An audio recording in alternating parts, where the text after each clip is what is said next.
Hey, this is Patrick from the Poison Pen Bookstore, and we're here live with another virtual event. And today we have our good friend, Spencer Quinn, AKA Peter Abrams.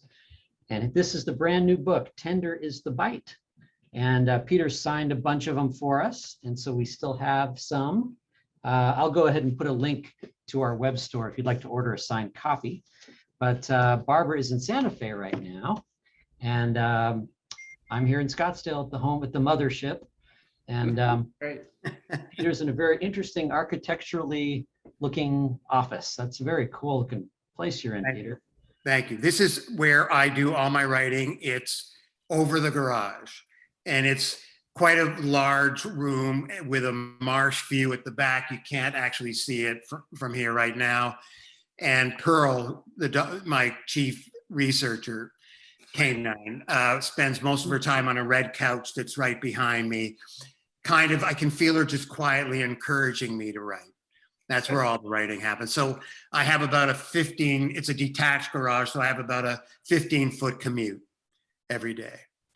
I love it. And I know that we've talked often, Peter, and at some point you've told me that Chet is the result of your observing dogs at play and dogs at sleep and dogs at whatever they are. But basically, you've had lots of time to observe dogs, right? Yes, and it was, I mean, I could never have written the Chet and Bernie series without having had dogs. And one of the things about being a writer is, I'm sure a lot of the writers who've come through your first, yes, let's back up a bit. I love your store. You two guys are incredible. It's not just that you make writers feel welcome, but you really understand so much about what writers go through and what the writing life is all about. And I, for one, really, really appreciate it. But one of the things that writers do, they just, writers sit around a lot, just gazing out the window. And in all these years where I've been gazing out this very window, there have been sometimes as many as 3 dogs, always at least one. And so just gazing at them while I was waiting for, please, could some idea come for the book, I would see everything they were doing. And through osmosis over years and years, I absorbed, I think, a lot of canine stuff that was just waiting like in a well for me to uncap it. And out came Chet and Bernie.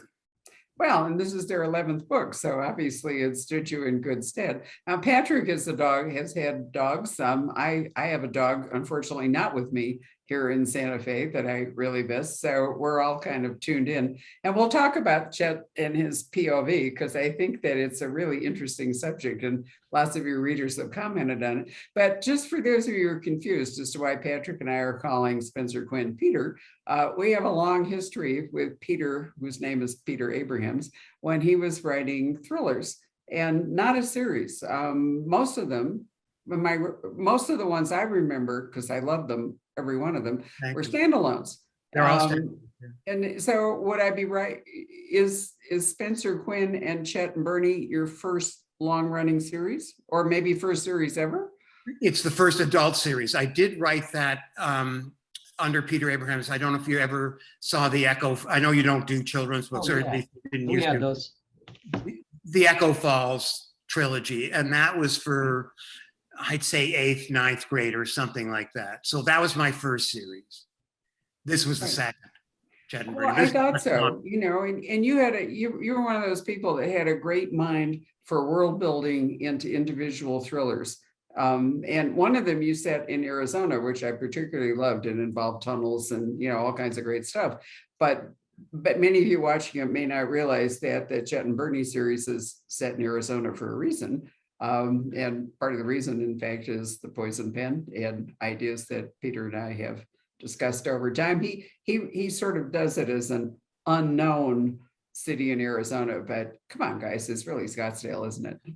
Well, I'm gonna go into the darkness for a little while, but I'm gonna be monitoring the comments field for anybody who's watching that might have questions for Spencer, aka Peter, and so I'll come back up whenever I'm summoned.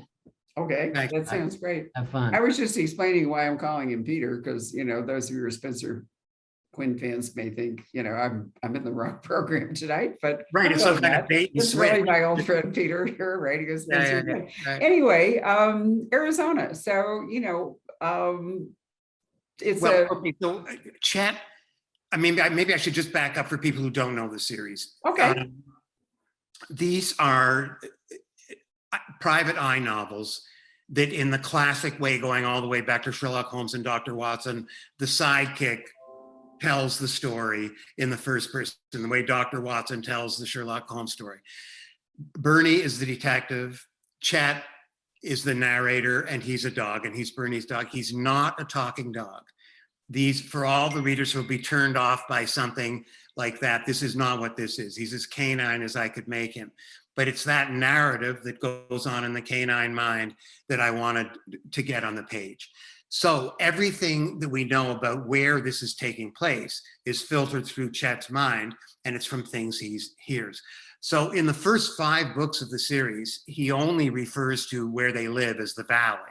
But from the descriptions, people who know, the Phoenix area and Scottsdale know that it's all of those places are figuring in. Only in book 6, where they go to Louisiana for a case, and I think it's on page 93, where they're interviewing some witness and he hears Bernie speaking, and he says, "Oh, you're not from around here, are you?" And Bernie says, "No, we're from Arizona." And the next line, all this in Chet's voice, of course, is, "We were from Arizona. I'd wondered about that." So in book 6, Chet discovers that they're from Arizona. And from then on, it's clear. Well, the area, Metro Phoenix, which is now I think it's the 5th largest, it wanders around, but I'm pretty sure at the moment it's the 5th largest metro area, is collectively called the Valley of the Sun. Yes. So, and it's all one big blur with mountains and occasional roads that run into a dead end or something. But Scottsdale and Phoenix and Glendale and Paradise Valley and Chandler and Peoria and Mesa, it's all Apache Junction and all. It's one sort of big metro area. And part of the reason is, Peter, I don't know if we've actually talked about this, but and I might be wrong on these statistics, but the one I remember is that something like only 12% of Arizona land is privately held. The majority of Arizona is either reservation, Navajo reservation, and other. In fact, the edge of Scottsdale on the east is the Pima Indian Reservation, or it is federal or state national park or national forest or something. So what we have are a couple of clumps. We have a big clump of people around Phoenix. We have another clump of people around Tucson. And then we have a few other scattered communities. So, it's different than states that don't have so much land that is devoted to mostly federal, but also state-owned property. And the pandemic has really begun to alter things as it has in other states.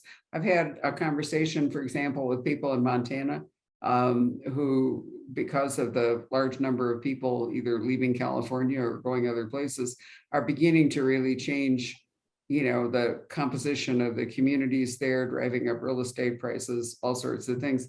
Pandemic, I think, Peter, has really accelerated many changes. And certainly one of them is where people want to live and, an ability to maybe move away from an urban cluster. We have noticed, for example, that normally the traffic in the Valley of the Sun is extremely heavy during the tourist months. So from October through April, we have sort of like Southern California, but in the summer, it's like, nobody lives there. And right now, you would think it was February. The traffic is so heavy.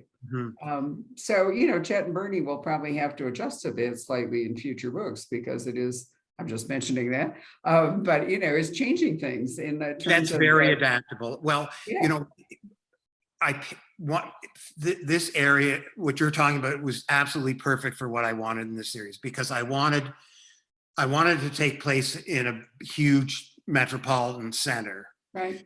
But I wanted it to be surrounded by real wilderness in places, because Chet could, in other words, Chet could act in both places, because he's, part of him is still like a wild animal or id-like or something like that. And I thought that to have a paw in both of those camps would be good. Absolutely. In fact, I love the one, I don't remember which book it is, where the saguaro, which, many people think grows all over the West, but in fact only grows in the Sonoran Desert. But, there's a whole saguaro cactus riff in one of the books, which I absolutely love. Well, okay, that's Sense and Sensibility. And I had this idea that I like to start just the way I did in all my earlier work too, which is just where you pull a tiny little thread and eventually, a whole, house can fall down. And the little thread was just the theft of a saguaro from someone's lawn, I think it was. And it turned, someone buys it thinking it's legitimate, but it isn't. And I thought, what if, chips were put in these to track them? And so I wrote all that up, and then I did some research. And in fact, in Arizona, some of the police departments are putting chips in these, the ones that are in the wilderness, so that people just can't come and take them. So it's builds actually a crime. Saguaro poaching is an actual crime. I can't remember if I think it's a state crime, not a federal crime, but I mean, in fact, it really is a crime, and there are penalties attached to it. Yeah, so that I like, there's so many things about Arizona that just make it perfect for my purposes. The book you were talking about, which was before Chet and Bernie, but a novel that was called Their Wildest Dreams, and that took place in the Tucson area, and it had to do with just before the housing crash that happened in 2008, 2009. Well, it's wonderful. And of course, I love the idea. We've been very fortunate that Peter has come, up until the pandemic, has come to the Poison Pen for the whole Chet and Bernie series. So I'm glad that Zoom has allowed us to continue these conversations, even if you are back in New England and, here I am in Santa Fe, but it's been great. No, so let's talk a little bit about Chet, because, sorry? I'm just saying it is great, but I hope we can return to normal life, where actual writers walk into actual stores and they're actual people to listen. Oh, I do too. And you have an October Christmas book for. I do, a Chet and Bernie, so maybe we can work that out, if not next summer. And frankly, October is a way better month to come visit us than July. Yeah. So there's always that. But let's talk a little bit about Chet, because it is interesting. And Peter's right that well, of course he's right, he's the author, but he's not a talking dog. Nonetheless, everything that happens is filtered through Chet, and as a consequence, Chet can easily be distracted. For example, he actually flunked out of canine training for the police, because I think it was a squirrel, right? This sort of the meat. This was he flunked out of canine school on the very last day, and only the leaping test was left, and leaping is his very best thing, as he points out. But all he remembers that a cat was involved. It was a cat, not a it might have been some blood, and that's all he remembers. However, and this is the way he thinks, it was the day he ended up meeting Bernie. So in fact, it couldn't have been better. And this really speaks to his personality. And it's something that I didn't really intend. I didn't even notice it at first. These are not cozies. Dark things can happen, and dark things can happen to Chet too. But he bounces back to his reset position very quickly. And his reset position is one that's all about joy in life. And I think that's one of the things that readers have liked about this series, and it brings them back. And so he's an energetic force in the end, for happiness. And I've even learned a bit in my own life to imitate him, which is crazy because he's a figment of my imagination. How is that possible? But I think Chet is right about certain things. Well, but the thing about dogs, I mean, we know that from observing them, they really live in the moment. They don't hold grudges. They don't have, long memories most of the time. I mean, they really do live in the moment. And that is a funny part of the books because, things can be going along and then Chet can decide to, either hit reset or just take a time out or squirrel. And in this book, amazingly, there's a ferret. I mean, the ferret is a new character, right? Yes, there's a ferret, and we hadn't had a ferret in the series yet. The book, Tender is the Bite, is the thematic material, and I sneak thematic material into this series. Politics is really the thematic material comes out of our probably, I don't want to go too far, but our current state of politics, certainly the emotional elements of it. And I thought I like to have Chet sometimes involved with other creatures. For example, in To Fetch a Thief, there's an elephant named Peanut. And I thought, what would be a good creature if we're going to have politically themed material? And a ferret immediately sprang to mind. So there is a ferret, and Chet, who's not just a character in the book, but a very important clue.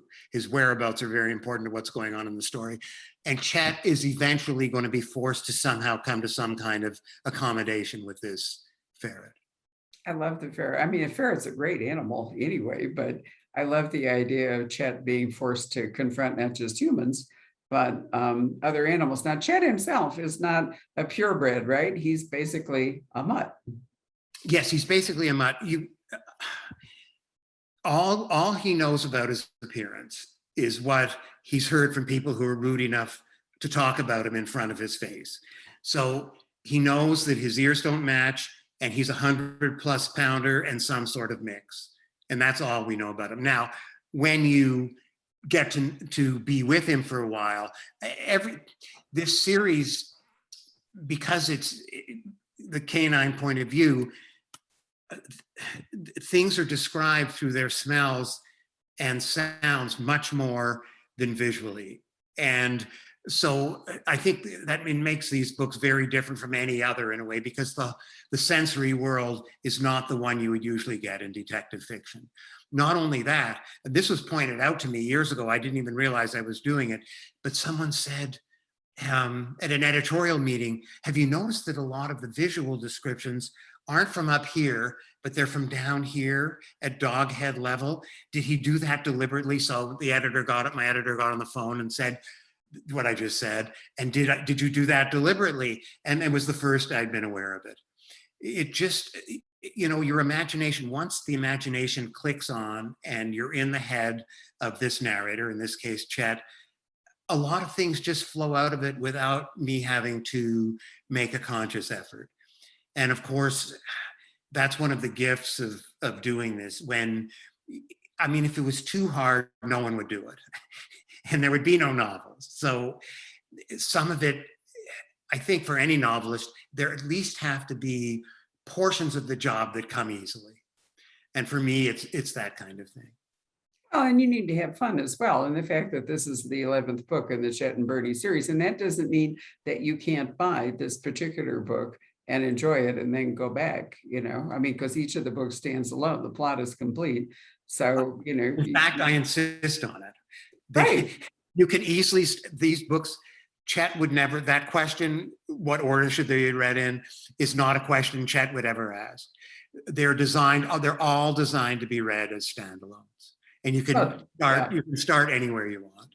Well, Chet in particular, since we've already said he lives in the moment, might not even be aware of that in point of fact. He refers to past cases at times, and when he does, he gives you enough information so that you really know what's going on. Well, because we're in Chet's point of view, what we learn is what Chet learns, and a lot of what Chet learns is through listening to conversations or from things that Bernie or people talking to Bernie happen to say. So it's an interesting variation on the first person narrative, which is, it's a great point of view, but it is limited to whatever the first person narrator can see or experience or whatever. And that's true with Chet. So, he has to overhear conversations and so forth. And then he can take a time out, he can be listening along and then, squirrel or, nap or hunger or something of the sort can intervene. So it's not necessarily 100% straightforward narrative. Oh, no, absolutely not. It's first, we're having some kind of flyover right now. I can probably hear that. It's one of the last Coast Guard helicopter patrols of around the beaches of the day. Chet, it's there. Yes, he reports the dialogue, but he doesn't necessarily understand it the way we do. So we're getting the dialogue. But Chet, while things are being said, he's forming impressions for other reasons. For example, the smell of something, or he knows that there's a gun in someone's pocket while this, innocent kind of conversation is going on. So in some ways he's way ahead, and in some ways he's behind. So I think the plotting of a mystery novel actually in many ways parallels the solving of a real case. You collect a lot of clues, you put them into a chain of logical order, and you come to a deduction. Well, Chet can't do that. You'll see the clues are coming, although some may be missed, because an important clue may be coming, and at that moment, he sniffs a Cheeto under the couch, and he misses it. So he's a very unreliable narrator in some ways, and in others, he's rock solid. And to put a character like that in the mix, when you're writing this kind of fiction, it sort of blew it all up for me. And I still feel so often when I'm doing it that I'm doing something very new, and to do something new in the writing game, as my grandmother called it, is refreshing. Well, it's fun for you. It also means that you, the reader, maybe there's a little more work involved in some of the books where you're trying to keep up with all the different things that going on. Because there you are with Chet.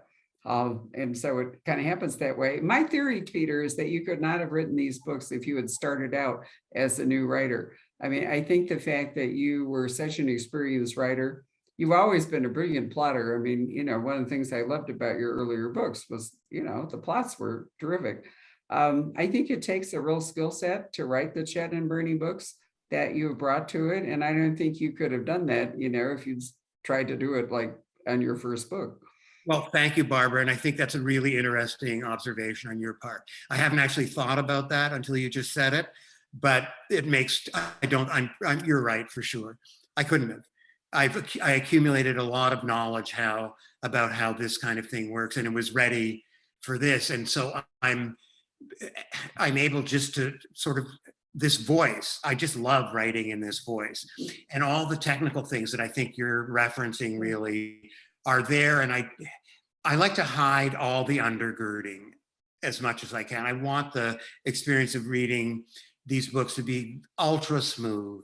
And so I never go in for all the exposition where you need to understand XYZ, all these facts, and in other words, to keep up with the story.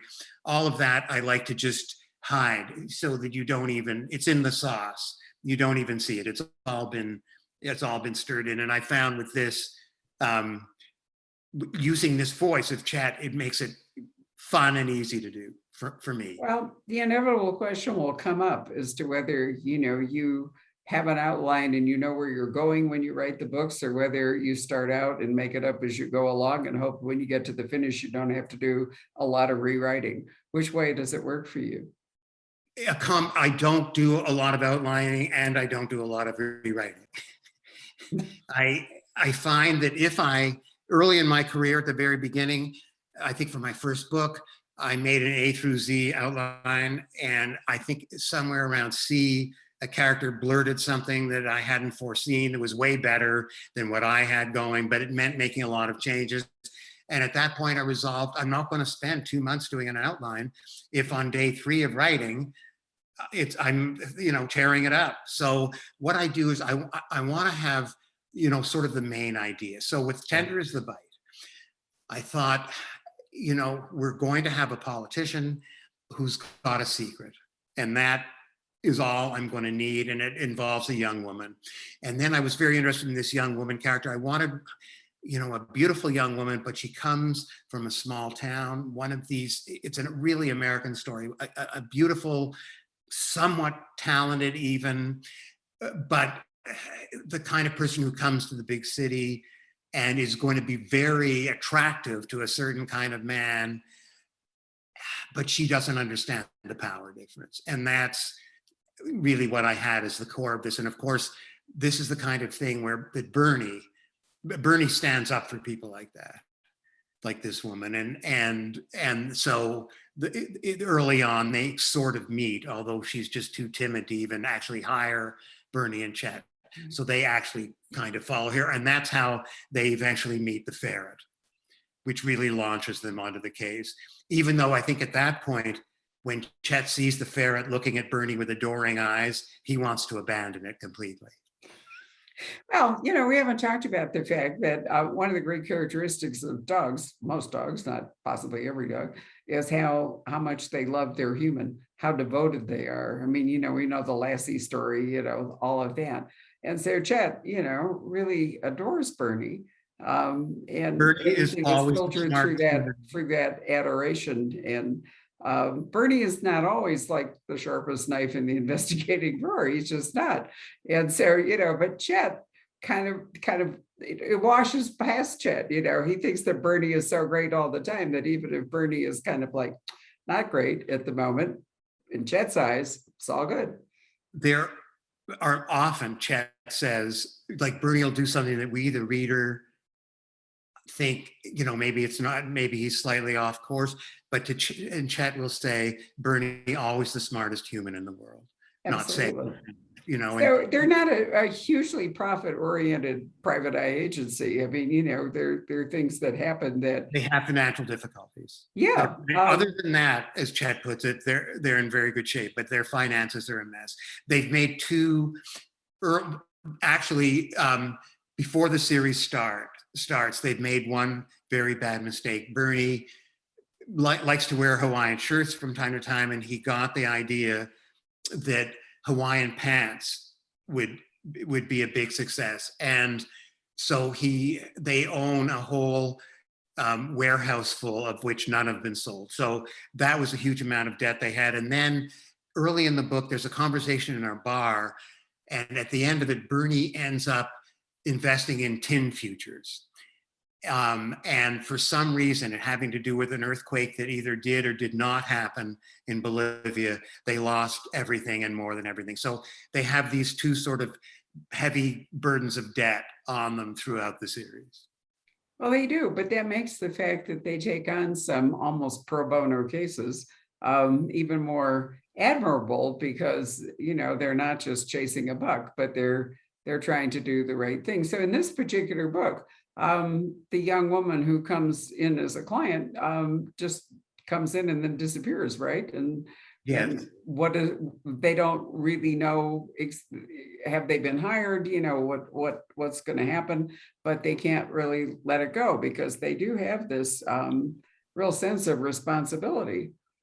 Yes, eventually. One thing I like to do is they of course like to have a client because it gives them legitimacy. And Bernie wants a client, and later in the book, he does get a client in a most unexpected place. So someone else pays for the search for this young woman. Well, you can't have them working for free throughout the entire series, otherwise, it would flop. But it is interesting, the way that, and private eyes are so different than police procedurals. I mean, they don't have to follow the same set of rules. There's a lot of freedom. So the fact that Chet washed out, so to speak, of, police training, the K-9 school, he's really in a place that fits him better. Yes. And I mean, some people who write private eye or other investigative series, there's sometimes a fortuitous stroke of income. I mean, I love David Rosenfeld's books, which are also about dogs, but not narrated from the point of the dog. They're really hilarious. His most recent one, what is it called? Dog Eat Dog, or Set in Maine, is just glorious. But in order to make them work, the lead character inherited a lot of money, not necessarily clean money, but money early on, which allows a lot of freedom for, for what they want to do. Andy Carpenter is like professionally retired, but he takes cases all prompted by dogs. And that's one way to address, the kind of thing you're doing. But in Bernie's case, there's no fortune lurking. And so he does actually have to make money. And in fact, if you look at there are suggestions that the sort of curve of his family's finances going back several generations is on a downhill. At one time, they live on Mesquite Road, in a house that's backs onto a canyon. But apparently at one time, they owned that whole area. Not when Bernie was alive, but in previous generations. And now it's just shrunk to this. He's also a former veteran. Right. And whenever they run into anyone who was with him overseas, those people are just the men he served with are overcome with emotion because of something that Bernie did for them all over there. And we never know exactly what it is. Well, I think, the fact that Bernie has a moral compass, and Chet too, as it all turns out, is not corrupted by money, but it makes it more admirable when they pursue investigations that aren't going to have a financial payoff for them, or at least not one that's going to be so exciting that they would take it on, even if it weren't a case that they could feel good about. I think you've threaded a needle very nicely. Thank you. In all of this. Well, I think there's in the next book, the Christmas one, It's a Wonderful Wolf. What you're talking about is blown up into a much bigger thing. And I think there's a real payoff at the end, because of course it is a Christmas book, and the spirit, if I tackle a Christmas book, I want it actually to be about the spirit of Christmas down underneath somewhere. So, but that's in the future. Right. No, well, not that far away. We're coming up on it, right? Which is really good. Yeah. So, what kind of reaction do you get from fans? Do they mostly love the Chet as the narrator, or do a few of them find that it's a bit of a threshold problem in reading the books? Which way does it? Well, I think there are some non-fans who find it a threshold problem and never really even try the series. But for the people who read it, they're devoted to it. There are a lot of people who are really devoted to it. And not only, this is probably something I shouldn't even say, but it happens so often. And I never anticipated it, but I get emails, or they're on Facebook, or they're just comments like yours, especially with the pandemic, this series helped me through the pandemic. I read some of these books over and over, or during sickness or family, deaths and all that. This series has made me feel good, and that's a terrific. Bernie like that. It's not a financial reward, but it's a better reward, and it means an awful lot to me. Well, I've observed over 31 years of bookselling that humorous mystery is often very hard to sustain, because in order to keep it up, and this is true of television shows, if you think back to, let's talk Laugh-In, for example, which was really funny for 2 or 3 years, and then it turns into caricature because you have to sort of keep upping the stakes in order to keep it going. And a lot of humorous mystery series just kind of die their own death. But you're able to inject humor into these, much of it through Chet, in a way that it hasn't grown stale, nor have you had, in my reading of it so far, you haven't had to turn it into a caricature of itself. And I think you do that partly, Peter, because you always have a theme. And, it is a thematic series in the sense that, you don't just like plunge into some case, but usually there's something that you want to develop and you want to say. And the humor is part of that, but it's not the focus of the book. But it's there. That's right. So for example, of Mutts and Men, which came before Tender is the Bite, the thematic material all has to do with the water problems in the West, and that's something Bernie's, he talks about the aquifer almost in every book. So I thought, okay, in this one, I'm really gonna, confront it. And so that was that. And then this is a political one, Tender is the Bite, but it's not in your face as the reader at all. And I don't proselytize on any, but the atmosphere of it and what it's sort of done to human relationships, that's what I'm interested in. And I think I think it comes through in this. And I think you're right. I think that is one of the reasons. Okay, Barbara, here's the truth. If it wasn't feeling fresh to me when I was writing it, I actually couldn't do it. I couldn't make it alive on the page just through technique. Maybe I could for a while, but I couldn't keep it up. My heart wouldn't be in it, and the little sparkle wouldn't be there. But I find still, in fact, more so in many ways because I'm getting to know Chet a little better now, and I'm getting to know what I want to do about human relationships.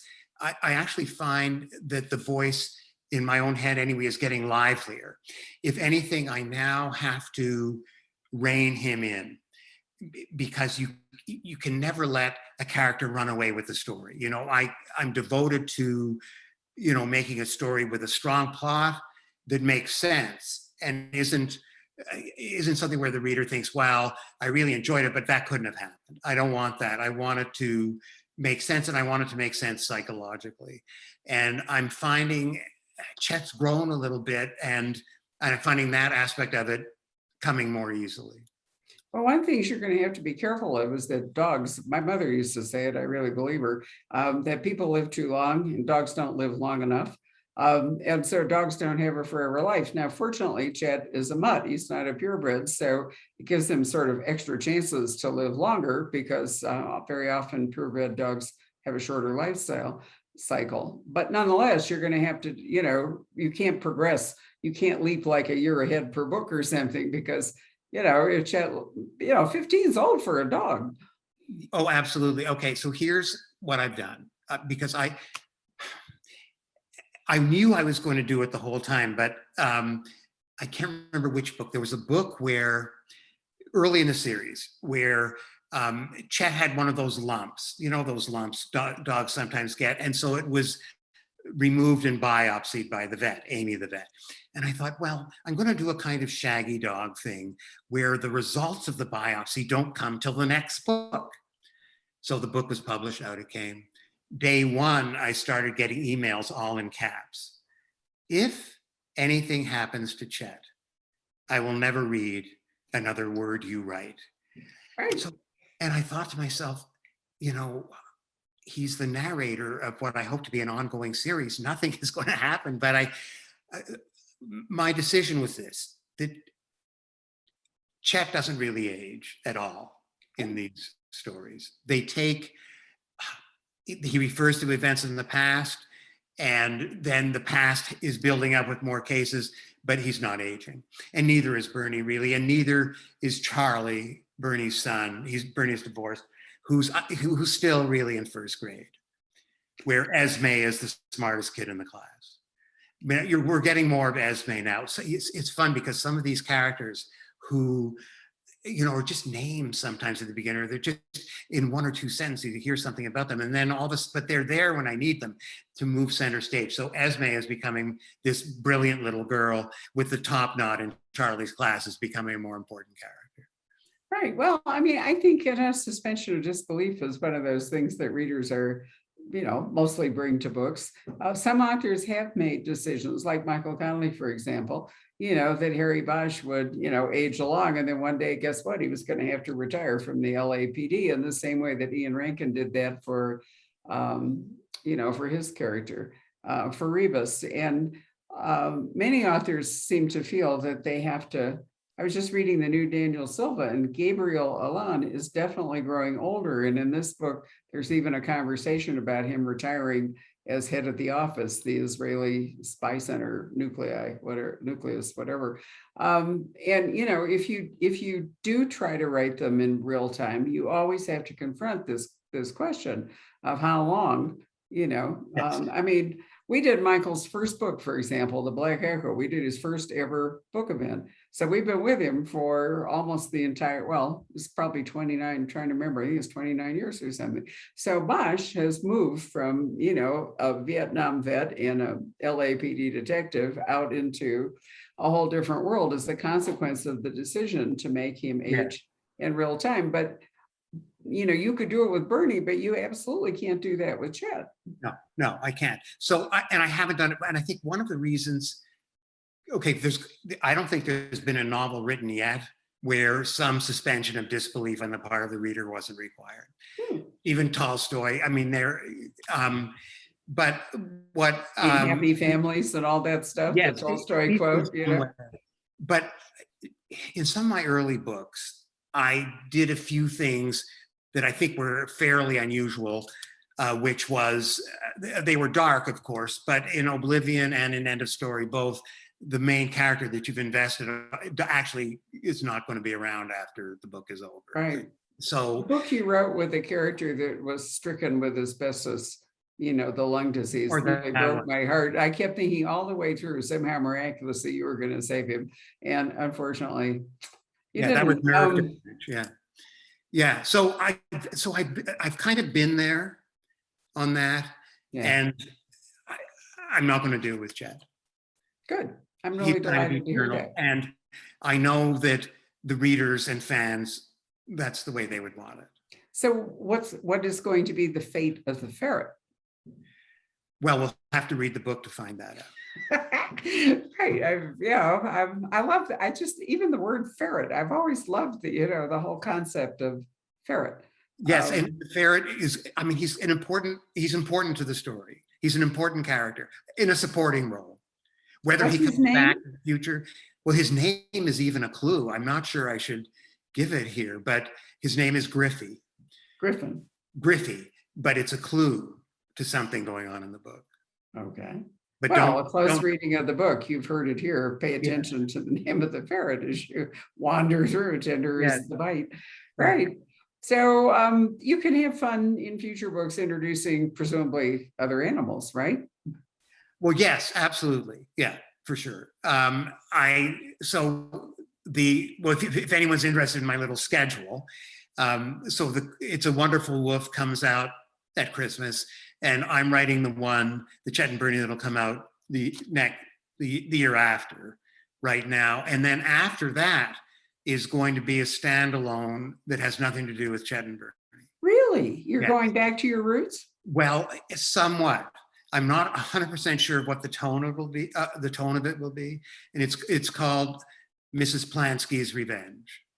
And that comes after. And then there's going to be another Chet and Bernie. And that's all I know for now. Well, I think that's exciting, but let's talk a little bit about, since you have done, and people ask these questions, in every standalone, you're basically compelled to do world building.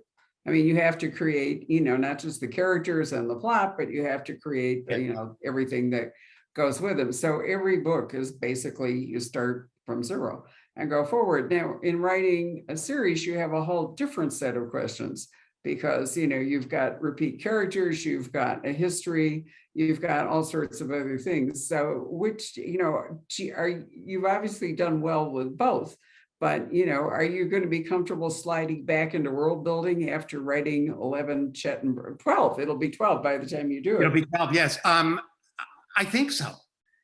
Because the idea is already exciting me. And I mean, the world building part, the way you put it, Barbara, it sounds, like a construction project and not easy, whereas there's the excavating and the pouring of the cement and all that. But in fact, the only world that needs to be there is the absolute bare minimum world to make the story work. And those ideas, I mean, for the Mrs. Plansky's Revenge story, they're already coming to me. What it's going to be. So the world you build, I maybe shouldn't even be giving this away. The world you build when you're building a standalone or a series or anything else is a Potemkin village kind of world. It's an architectural rendering much more. You can't go into any of those buildings, but you'll feel you can. It's a world with Chet and Bernie, I know a lot of readers want to be, it's comfortable to get back into that world. But, and it's not really, what was that movie they made where, the guy's living in a stage set. These are stage sets that a novelist makes, not a real world. Well, but another really big difference too is that in a standalone book, every character in it is at risk, including, the point of view narrator or the hero of the story. And I already know that in at least one of your books, you've killed him at the end. So I already know that if you're writing a standalone, a character I might like the best may not survive. But you can't do that with Chet. We just had this long discussion about Chet and Bernie and how, you have to keep them going and they have to age, which necessarily, it imposes a certain limit, on the, what's the word I don't know if limitation's right, but you have to make the story come out in the end so Chet and Bernie survive, even if nobody else does. But in a standalone, you can carry us all the way through somebody's life, and then you can just blow it all up at the end, and the reader's going, "Shit, Peter, what were you doing to me?" So, but you see, in my experience of crime fiction, the hero, the main character, the person you've identified with, very, very rarely dies at the end. I took a chance 3 times I did it, but in different ways. And not all readers want that by any means. They feel it's just even though to write noir fiction and not have that happen at least sometimes, right, to me is a bit dishonest, actually. And so I wanted to, in that sense, those are some of the most honest things I wrote. That, yeah, this guy for example, with the asbestosis thing, I mean, it would be a lie to say that all of a sudden, some doctor invents a miracle cure for him, or it was misdiagnosed, or something where you pull the rug out from under the reader. Instead, it's seeing the nobility of his character under extreme duress, that is where that is not, no miracle is going to happen. So, but that's a very different thing from Chet and Bernie. But I think there's suspense in Chet and Bernie. But I'm just saying now, telling you that, as in most series, the main characters are going to survive. I can't think of one where they don't. Well, the suspense falls on the other characters, because while Chet and Bernie are going to have to make it, that doesn't mean that anybody else necessarily is going to. And then sometimes, because over the years, we've heard a lot of reader reactions to books, and that sometimes in some series, the authors will kill off a significant character, not necessarily a main character. And then 1 or 2 authors have actually killed off, if not at least like a co-main character. And there can be real repercussions to that in terms of readers. So, Chet can't survive without Bernie, or Bernie without Chet, because you created them as basically a single entity. But, you can throw the ferret on the fire, or, you can. And so there is some sense of jeopardy involved, even if your protagonist in a series you can kill off secondary characters, but you also have the burden of having to figure out what to do with all the secondary characters you create if you pull them forward into a series. You either have to give them a spotlight in one book, or you send them to Tahiti, or there are a whole lot of different things you can do, because readers oftentimes actually bond with secondary characters as much as they do with the main character. Yeah, they do, absolutely, for sure. And so and not only are there secondary human characters, there are secondary dog characters as well. And so, and they come into the series, and those relationships change and grow as well. But also, in terms of suspense, there are times when Chet and Bernie have been separated, and one has been in great danger and the other is hunted for them. And that's happened a couple times, where either of their lives were threatened. So you can do that as well. Well, you can. And of course, since Chet's a dog and Bernie is a guy, they have different skill sets, and you could deploy those differently, which I think is sort of fun. Who wants a really 100% canine charging at you, even if he's a dog that flunked out of police school? He's still a dog that has, basic fangs and all the rest of, well, not fangs, teeth, whatever. Yeah. So, Chet could be pretty terrifying if he really were riled up. But only to someone very bad. Oh, yeah. There you are. But anyway, so it's fun. It isn't all like depending on gunplay or, something like that, because Chet has his own set of of skills, and in himself, he can be a weapon, Absolutely, if but he's sufficiently riled. sure, but it's, to me, the work up to violence and the aftermath have always been much more interesting than description of the actual violence that happens, which I tend to get in and out of very quickly. And the type of violence and how it goes is always in service to the plot, or making it grow, or shifting it, or in some way. Absolutely. Well, you've been a joy to follow all these years. You know how much I love your books. Let's Thanks. call Patrick up, because Patrick has actually had a very interesting and ultimately sad history with a greyhound. Yeah, definitely a dog lover. Right now we have a black lab mix named Billy, who's a real sweetie. Yeah, we're all animal lovers here at the store, and judging from all the fan comments, boy, people sure love what you do, Peter. They're passionate about this series. Thank you. And what's not to like? Thank But I'm having some great comments. Kathy asks, where did the Hawaiian pants thing come from? Good question. A couple people love that ongoing riff that you do. Well, Bernie sometimes wears Hawaiian shirts. He has quite a collection, and sometimes they're described. I think there's one that Chet really dislikes, of surfing cats, for example. But Bernie got the idea that since Hawaiian shirts are such a hot thing, why not Hawaiian pants? Is there any reason, logically, why that wouldn't be a big success too? So that was the idea. Now it turns out, and so none have sold. They have this huge warehouse in a section of town called South Pedroia, which is the bad section. And sometimes they go there just to look at these stacks and stacks of Hawaiian pants that haven't sold. I will say that at a few book signings, live book signings, not virtual, some readers have come once or twice wearing Hawaiian pants. Excellent. You know what? Maybe we'll have a Hawaiian pants contest at your next live. That would be wonderful. I encourage. That would be really fun. Yeah. Let's see. Joanne says, do you ever laugh out loud at something you've just written, as we all do when we read it? See, that question the true answer will make me look bad, because maybe not while I'm writing it, but let's say I'm in the revision stage where I haven't looked at the material in a month or so, with that particular chapter, and so it's a bit fresh to me.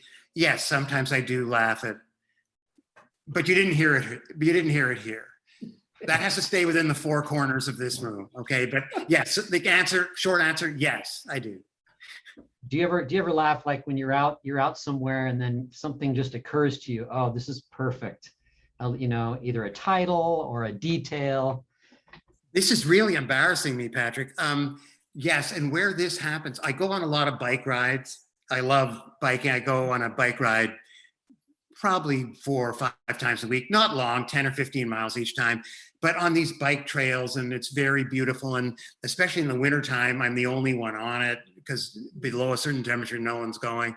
And I'm never hunting for ideas, but on those bike rides, sometimes an idea comes into my mind, and I'm all alone. So, if I do sort of chuckle to myself, who cares?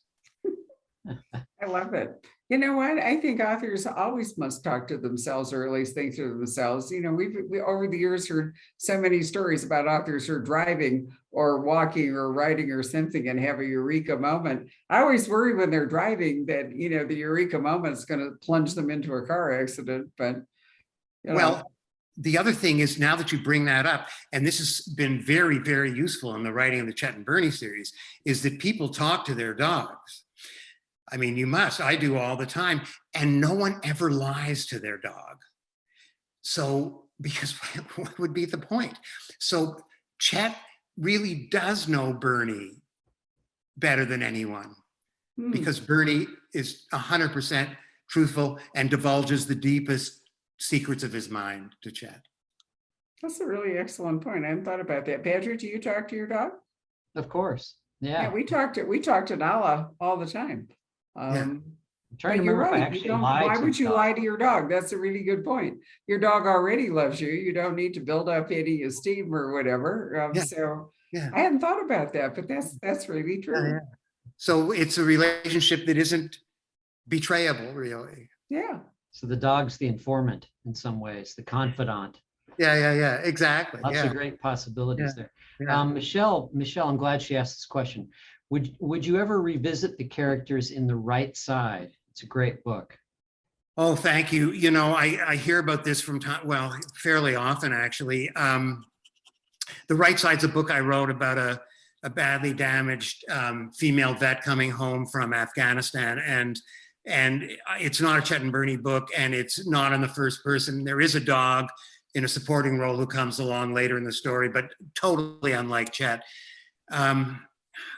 I've thought about doing more with her, but there's nothing pending. As I was saying to Barbara earlier, I do have these 2 more Chet and Bernies and then Mrs. Plansky's Revenge lined up. And I'll see, there's only so much you can predict about the future. That's plenty for me. Could she ever have a cameo in Chet and Bernie's world? Very interesting idea. I had never thought of that. Maybe a short story. Have this reader email me with some more ideas after. Let's see. Mindy says, Chet and Bernie comprise one of the great duos of detective literature. And I just lost it, sorry. Blah, blah, blah. On a level with Holmes and Watson and Poirot and Hastings. A question, will any of the pre-publication promotion shorts ever be available to purchase? The short. So for the last 3 books, including this one, the publisher has, for people who pre-order either the Kindle or the hardcover, they would get on pub date a downloaded short story written specially to a company. So there are 3 so far. There won't be one for It's a Wonderful Woof. For It's a Wonderful Woof, the pre-order prize is actually a Christmas decoration that can be hung on a tree, which I'm just revealing now for the very first time. So, but this idea is a very good one, and I plan to discuss it with the publishers. And when a decent amount of time has gone by, so that the people who did pre-order, won't feel offended that now these are for sale, although they'll already own them anyway. I think it would be great if they were bound together, and there are 3 of them, so I don't know how many words total, but it would be a decent evening's read for sure. And I think it's a really good idea. So I'm hoping that can happen. Did they That's ever add actually one happened. Sorry, Pat, Sorry, I was Barb. just going to say that Craig Johnson did that for years. He wrote a short story for Christmas or something, and they were eventually collected into a volume, actually 2, I think, volumes of short stories. So, it's not unprecedented that those short pieces. And James Rollins has one that we have at the store called Unrestricted Access, and he has a military dog whom I'm absolutely wild about. And there's part of that is a whole novella for this military dog, and then some other stories. Yeah. And so, you can do a fair amount if you develop enough short fiction. Right. So yes, I think it's a great idea, and I'll try to make it happen. Great. Anything else? Let's talk for a minute about titles. I've had several great memories of hanging out with Peter at the bookstore, free associating on possible titles. And there are so many good ones. Can you give us any that made the cutting room floor? Oh, or ones you might possibly still use?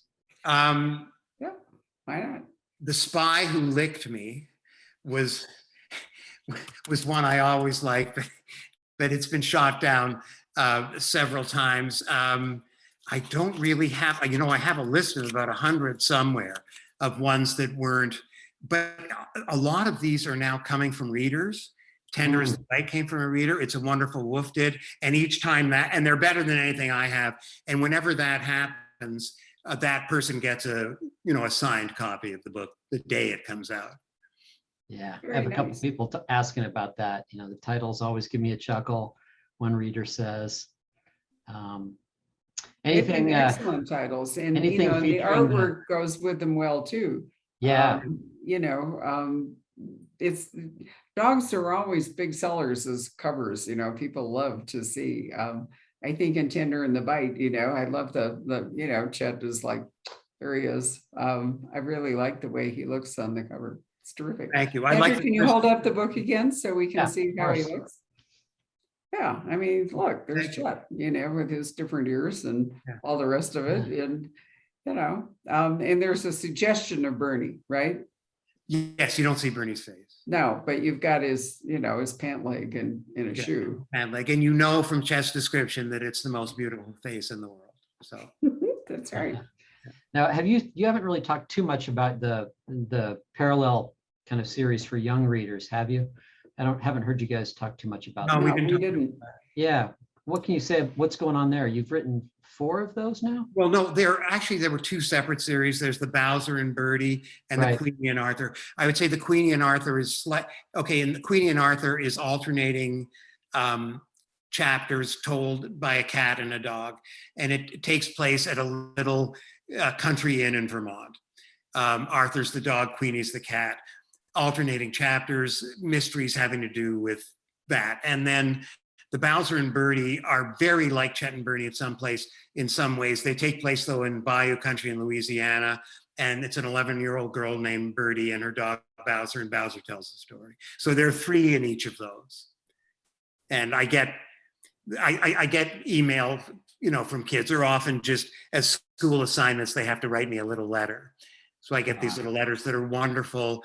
Sometimes they write a bit, a page or 2 of their own with the characters, or they often include these wonderful illustrations that they make. So I love hearing from the kids. And some of the titles of those books, ARF, right? Arf, woof, Woof. arf, yeah, that type of thing. Yeah.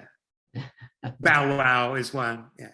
Somebody else is mentioning the dreaded cone, which is every dog's nightmare is to have to wear the Right. horrible cone. Yes, the cone comes up in Tender is the Bite, but Chet isn't the one wearing it, but he sympathizes with the character who is. Yeah. Well, I can certainly see why you sympathize, because it really is a dreadful thing for a Oh, dog. awful. It'd be awful to wear that. Yeah. You would. Anything else, Patrick? That's about it. Just people saying how much they love your books, and someone's weighing in about Paw and Order, how much they love that title. Yes, that's the one where where Chet and Bernie go to Washington. Right. I like the I sound. loved all the Furry. titles.